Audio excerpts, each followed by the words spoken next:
അടുത്തത് മകരക്കൂറാണ്. ഉത്രാടത്തിൻ്റെ മുക്കാൽ, അവസാനത്തെ 3 പാദം, തിരുവോണം, അവിട്ടം. ഈ നക്ഷത്രക്കാരാണ് മകരക്കൂറിൽ വരുന്നത്.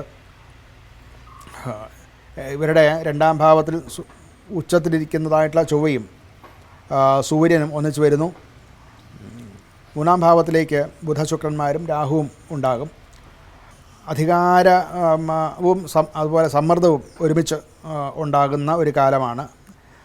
ധനാദി കാര്യങ്ങളിൽ തീരുമാനം എടുക്കുമ്പോൾ വളരെ സൂക്ഷിച്ച് എടുക്കേണ്ടതാണ്. ധനപരമായിട്ട് വരുമാനം ഉണ്ടെങ്കിലും ചിലവ് ഇവർക്ക് കൂടുതലായിട്ട് വരും. വരുമാനത്തിൽ കവിഞ്ഞ ചിലവ് ഇവർക്ക് കാലമാണിതിപ്പോൾ.